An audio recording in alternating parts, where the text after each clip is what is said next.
matado a su hermanito de 2 años. La historia es así: una pareja se había ido a vivir a un barrio hacía muy pocos meses, a una casa muy precaria que ahora fue destruida por los vecinos tras la detención de este hombre. Una mujer madre de 4 hijos, de distintos padres. ¿Por qué aclaro esto? Porque conocido el hecho y detenido el asesino del hijo de la mujer de 2 años, la mujer ahora está en un lugar de abrigo con su chiquito de 1 año. Una de las hijas está con su papá biológico y el menor de 14 años también está ahora en un lugar de abrigo contenido a disposición del Departamento de la Niñez, que deberá determinar. Tenemos todos los detalles, pero si te parece, y quiero remarcar esto, porque a quien vamos a escuchar ahora es la autora de que este chico pudo contar lo que le estaba pasando. La mujer que lo escuchó, ¿no? Que recibió el testimonio escalofriante, porque como bien vos decías, Janina, esto sucedió hace un tiempo, pero ahora recién mudanza de por medio. Después vamos a hablar seguramente de esto, porque habrá sido un factor fundamental Después para que esta pareja se traslade de un lugar a otro, faltando ese chiquito de 2 años y sin que nadie lo note, sin que nadie se dé cuenta. Bueno, nos decía Janina, estamos con esa mujer y Claudia Salto está allí en el lugar. Claudia, buenas tardes. Este hombre que mata a el hijo de su pareja, lo entierra, y quien delata este crimen es el hermanito de 14 años.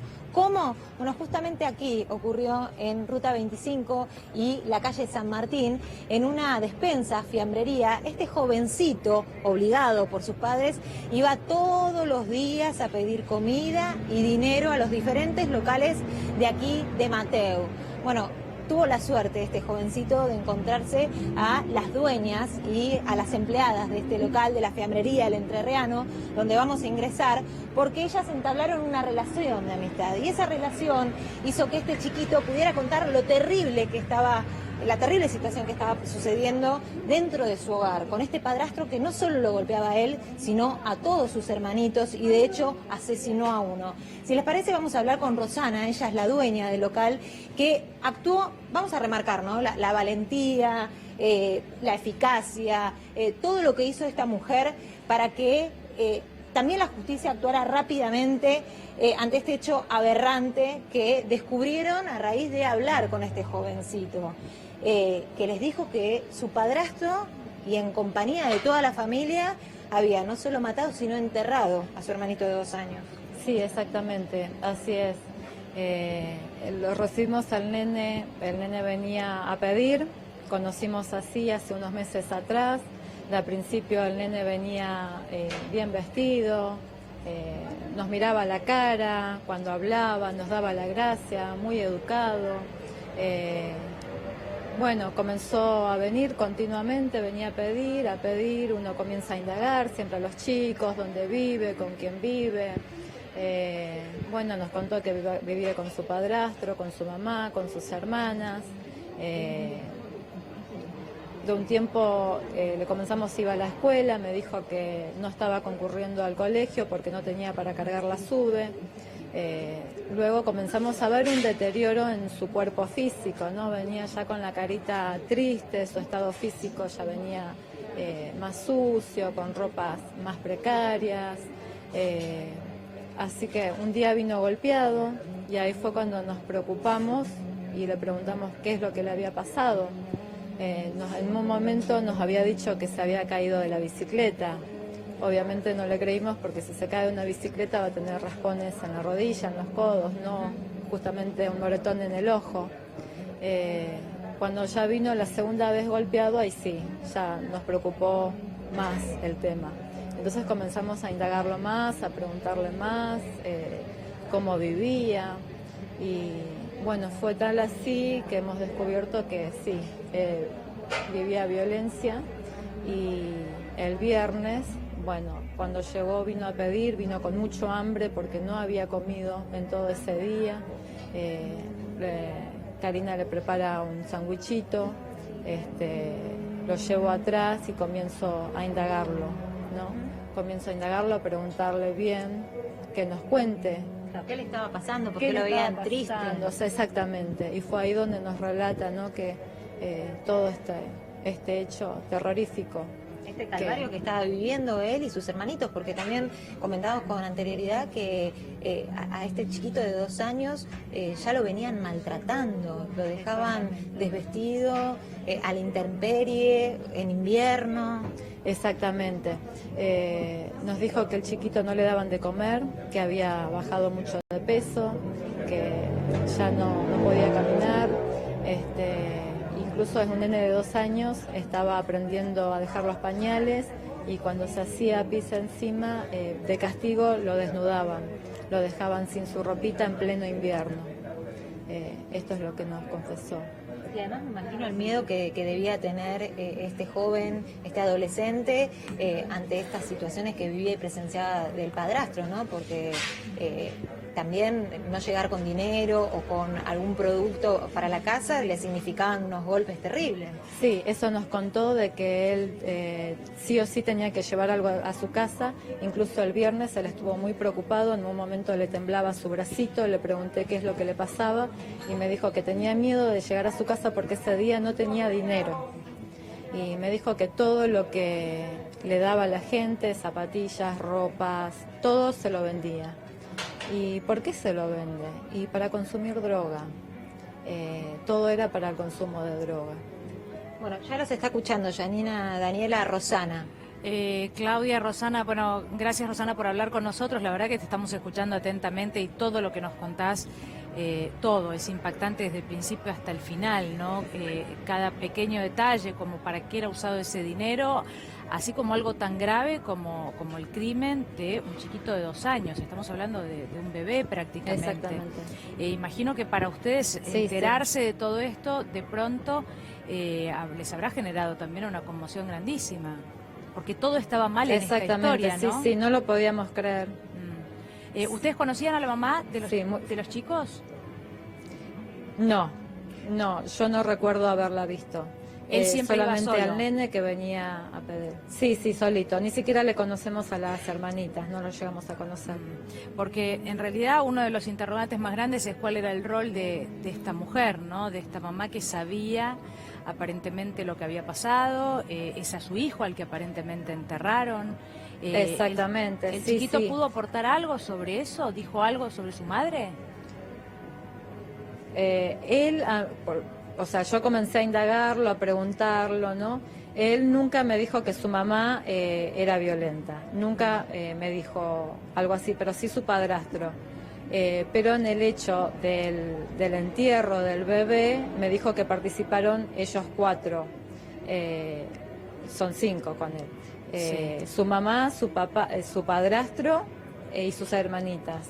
Y le pregunté quién había cavado el pozo y me dijo que su padrastro había cavado el pozo, que lo enterraron, y le pregunté, ¿y lo pusieron en un cajoncito? Y me dice, no, envuelto en una sábana. Y así exactamente como él lo había relatado, así encontraron luego el cuerpito. Claro, hoy cuando nos contabas, Roxana, y yo escuchaba esto envuelto en una frazada, todo coincide con una fría mañana de agosto, cuando este nene estaba durmiendo posiblemente también en condiciones en una casilla precaria, tan precaria como la que se mudaron ahora, porque vale la pena remarcar, Daniela, Roxana, Claudio, que él mata a la criatura, y lo que tienen ya confirmado los efectivos policiales que intervinieron en la DDI de Campana y el propio fiscal, mata, lo entierra y se mudan, se van a otra casilla, ahí ya más cercana al comercio donde vos vivís. Sí. Contanos un poquito cómo fue el viernes a la noche, Roxana, después que declararon en la fiscalía y que fueron en busca del cuerpo, donde se demostró que el nene no mintió. Sí, él estaba dispuesto, a su confesión a fiscalía, él estaba dispuesto a ir a mostrarles el lugar. Así que lo llevaron a reconocer el lugar y él entre los yuyos le dijo a los chicos que tenía que llevar linterna porque era un lugar muy oscuro, porque lo habían enterrado de noche.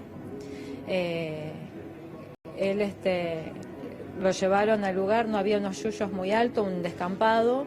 Él comenzó a indicarles el lugar, fue por delante, cuando llegó al frente de la tumba le dijo, es este lugar, acá está. Le preguntaron, ¿estás seguro, campeón? Sí, sí, es acá, exactamente, es acá. Terrible. Así cuando a él se lo llevaron, Niñez se lo llevó a SAME a revisarlo, y mientras dieron lugar al desentierro, y era así, exactamente, era ese el lugar donde él lo había indicado. Evidentemente, claro, su relato era verdad y todo lo que sabemos hasta el momento. ¿Habló en algún momento de que su madre fuera golpeada o tuviera su madre algún problema con drogas también?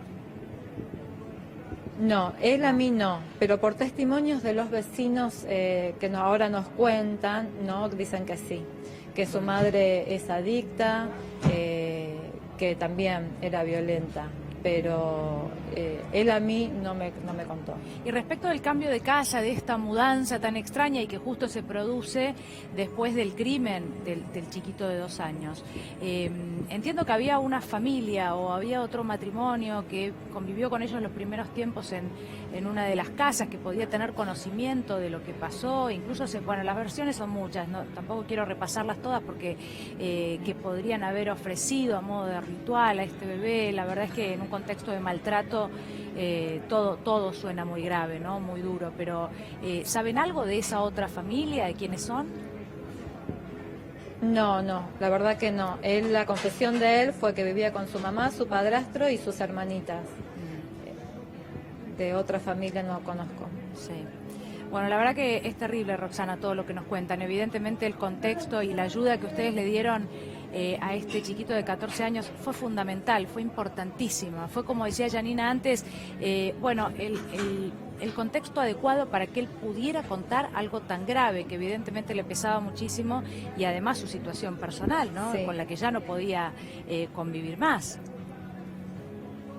Exactamente. Sí, fue terrible cuando nos contó, no supimos qué hacer en un primer momento, fue terrible. Bueno, vino mi hija, que es estudiante de abogacía, le digo, vos tenés que ayudarme a hacer algo por este nene, así que llamó a su amigo, abogado, y él nos orientó. Él fue que llamó a pedir al comisario, que viniera el comisario, que intervenga en el asunto. El primero en llegar fue el jefe de calle de Mateu. Incluso quiero felicitar a la comisaría de Mateu por cómo se desenvolvió. Realmente fue muy buen trabajo hicieron. Fiscalía de Escobar también estuvo muy atento enseguida. Sí, buen trabajo y efectivo, porque el nene les hace este comentario sobre el asesinato de su hermanito el viernes a la tarde, y ya por la noche estaban haciendo los rastrillajes y encontraron el cuerpito. Fue todo muy rápido y efectivo, sumado a que enseguida también se detuvo al padrastro. La verdad sí, es para remarcarlo. Sí, exactamente. La verdad que hicieron muy buen trabajo. Y bueno, constataron de que todo lo que relató el nene era verdad. Sí. Bueno, terrible, sí, Clau, es muy cierto lo que vos estás contando. En estos casos hay que actuar rápidamente, y hay un chico de 14 años que es menor de edad y que tiene que también ser resguardado, ¿no? Viviendo un infierno hasta los últimos minutos, tal como nos contaba Roxana. Qué importante, pienso, Roxana, ¿no? Alguien que esté atento a las necesidades de los demás, a lo que les pasa a los demás. Tal vez ustedes con una pregunta más, con un poco de ayuda, bueno, terminaron descubriendo que este chico de 14 años necesitaba de manera urgente salir de este contexto familiar. Muchas gracias a ambas. Gracias por hablar con nosotros. Bueno, gracias a ustedes. Gracias. Bueno, y seguimos hablando de este tema porque nuestro invitado, Rubén Martín, es perito criminólogo. Bienvenido, gracias por estar aquí. ¿Cómo estás? Bueno, continuamos con Janina, todavía impactadas, ¿no? Sí, muy choqueada. Por la edad, es como decía yo, el peor de los crímenes, ¿no? Qué difícil imaginar, si bien no era su padre, era un padrastro, pero una persona que golpea brutalmente, que maltrata y que asesina a un bebé. Mira, esto es bastante más habitual de lo que la gente supone. Quiero diferenciar, porque en prima fase se había hablado de que probablemente esto fuera parte de un ritual o algo por el estilo. ¿Puede ser un femicidio indirecto? No. Esto más bien tiene todos los elementos constitutivos de un homicidio en un ámbito en donde existe consumo de estupefacientes, en donde el lóbulo prefrontal, que es el que maneja el estado de conciencia, está arruinado, y bueno, dicho vulgarmente, se le salió la cadena, lo golpeó y lo mató. Sí. Lo que pasa es que es todo un núcleo familiar enfermo, y esto es bastante más habitual de lo que la gente supone. Quiero diferenciarlo de lo que podría haber sido un homicidio de un ritual, posible futuro homicidio, asesino serial, como fue el caso de Diego Román, si hace memoria. Fíjate que los hechos y cómo aparecen los cuerpos es completamente diferente. Rubén, recordamos que esto es una versión que surge a partir de una de las vecinas, ¿no, Yani? Esto de que podrían haber ofrecido al chiquito a modo de Yo les quiero decir lo que dice el expediente hasta esta hora, Sí. hasta las 12:30 de hoy. Primero destacar efectivamente el trabajo de los efectivos de la comisaría de Mateu y del fiscal, el doctor Ferreiros Gastón de Escobar, que actuaron de inmediato, porque en pocas sí. horas encontraron el cuerpo y detuvieron al asesino. ¿Por qué no está detenida la madre? Porque lo que sostiene el fiscal es, hasta ahora, lo que ella declaró, que declaró como víctima también de este hombre, porque era sometida a golpes, a malos tratos, a violencia y que vivía permanentemente amenazada, coincide paralelamente con lo que dice su hijo, el de 14 años, el que encontró esta contención afortunadamente en el comercio de Roxana y pudo contar lo que pasó. Sí. Contención que no la tuvo evidentemente cuando esos chicos estaban escolarizados, Daniela. Claro. Porque esos chicos en algún momento fueron a la escuela, dejaron de ir. Nadie intentó averiguar por qué esos chicos no iban más a la escuela. Claro. Bueno, un chico de 14 años ya además que podía manifestar, Pero hay que ¿no? diferenciar un tema. Si haces memoria, hace un tiempo atrás, aproximadamente un año atrás, hubo un hecho en donde también un padrastro había matado a una criatura y la madre no se explicaban cómo era, que la habían tirado por una ventana ahí nomás del domicilio. Sí. ¿Te acordás? Si haces memoria, cuando se me consultó si la madre iba a quedar involucrada en el hecho, yo dije, es muy difícil que la madre quede involucrada porque espacio-temporalmente no estaba en el lugar, con lo cual no la podés formar parte de una asociación para cometer el hecho. Pero en el caso, en este particular, va a ser muy difícil que esta mujer despegue. Esencialmente, Claro. ¿por qué? Porque en el momento de deshacerse del cuerpo, cuando le dan sepultura, ella está presente a las palabras, al testimonio Sí, del del chico hijo. de 14 años. Así como el fiscal y la policía hicieron una labor proba y rápida en este hecho, cabe destacar que lo que es decisivo en todo esto es la comerciante. La comerciante que ante el testimonio de la criatura no se queda con el paquete de información y lo eleva y hace la denuncia pertinente. Sí. Si no, este crimen no se iba a resolver. Rubén, pero a ver, esa madre es claramente cómplice. Lo que pasa es que vos primero, en una acción penal contra un sujeto imputado de homicidio, Sí. Primero los detenés a todos Sí. y como segundo empezás a repartir responsabilidades en el hecho. Sí. No es lo mismo perpetrar el homicidio que hacer obstrucción a la justicia o ocultar el cadáver.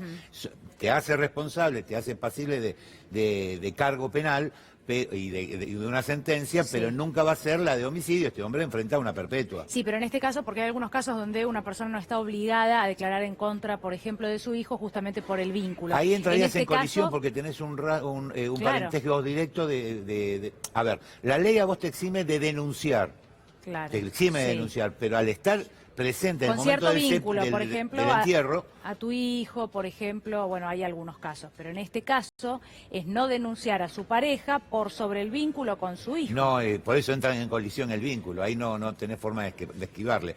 Le va, Pero le no va a pudo haber caber... ido amenazada a ella, porque así como fue ella, también fue su hermanito de 1 año, es un bebé de 1 año, el nene de 14 años, o sea, el fiscal en algún momento imagino que debe haber dudado, me imagino yo que es muy delgado el hilo Sí, de poder sí, definir si hay complicidad o si también es víctima. Evidentemente En el este caso, la contexto, madre. Yani, si había un contexto de golpe, El de maltrato, contexto de difícil drogas, de- evidentemente era muy difícil. El contexto, si bien es complejo por la marginalidad de todos los concurrentes en el hecho, vos tenés que pensar que si la madre de la criatura asesinada no hubiese estado presente en el momento del descarte del cuerpo, por llamarlo de alguna forma, podés argumentar que ella no estuvo al tanto, que no lo presenció, etcétera, etcétera. La declaración de la criatura, y aparte que la criatura en el expediente figura que también la mujer es consumidora de estupefacientes y que también es maltratadora,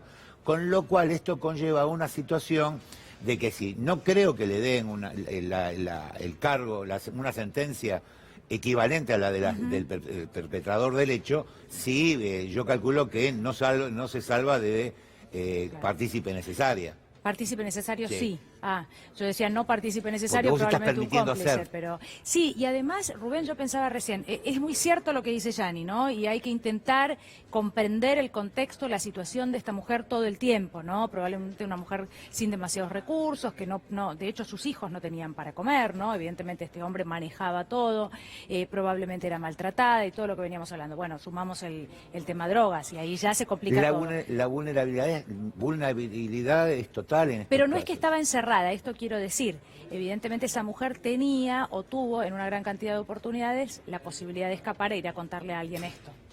Lo que pasa es que es todo un núcleo enfermo, o sea, ustedes están viendo en este momento un hecho delictivo, el máximo, que es un homicidio. Las violaciones intrafamiliares en estos estados de vulnerabilidad son enormes, son realmente enormes. Y como existe casi una adaptación social a que esto ocurre, nadie lo denuncia. Pero esto también es parte del sistema. O la inducción a la prostitución de parte de los hijos por parte de la gente. En un estado, diferenciemos, una cosa es la pobreza, otra cosa es la marginalidad. Sí. Cuando vos la pobreza la llevás al extremo y al mismo tiempo caen en toxicomanías, el desastre está a las puertas. Sí. Ya ni se sabe cómo, porque yo no puedo salir de mi asombro todavía tratándose de un bebé tan chiquito, ¿no? ¿Se sabe cuál fue la forma en que lo mataron? ¿Fue a golpes? Fue a golpes. Bueno, Rubén, a mí me impacta esto, ¿no? Como una persona, bueno, probablemente lo explique su relación con las drogas. Pero es concordante, Claro. es concordante. O sea, dicho de otra forma, si vos me dijeras, eso es lo que también lo diferencia. Vos fijate que en el caso de Diego Román tenés todo un ritual, apuñalamiento, seccionamiento del pene, múltiples heridas. Acá hay, Sí. se le salió la cadena. Es un golpe más, es un golpe más. Se le salió Sí. la cadena y lo golpeó hasta que lo Sí. mató. Una criatura de 2 años.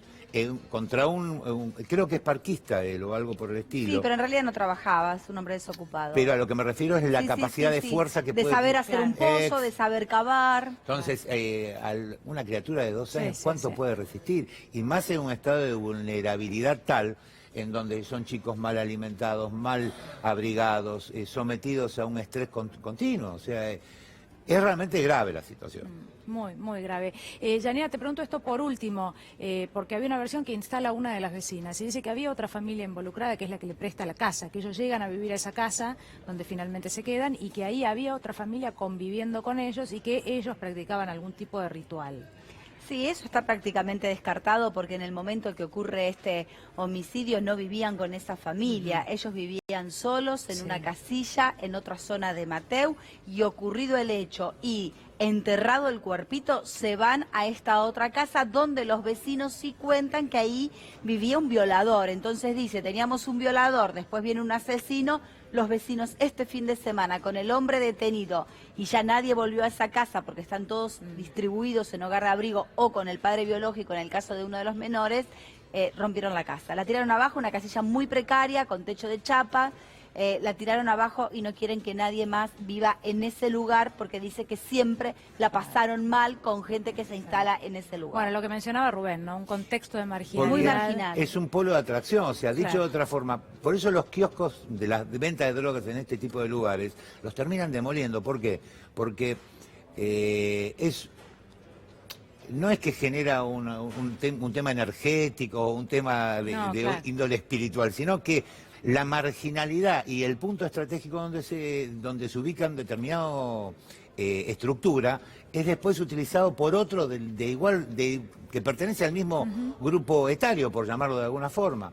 Esto no reviste ninguna característica más allá de lo usual de lo que puede ocurrir en una zona de marginalidad y de extrema pobreza y que pone a los chicos en un estado de vulnerabilidad tal que no escapan a esta situación o a esta o a otras peores como puede ser inducirlos a la prostitución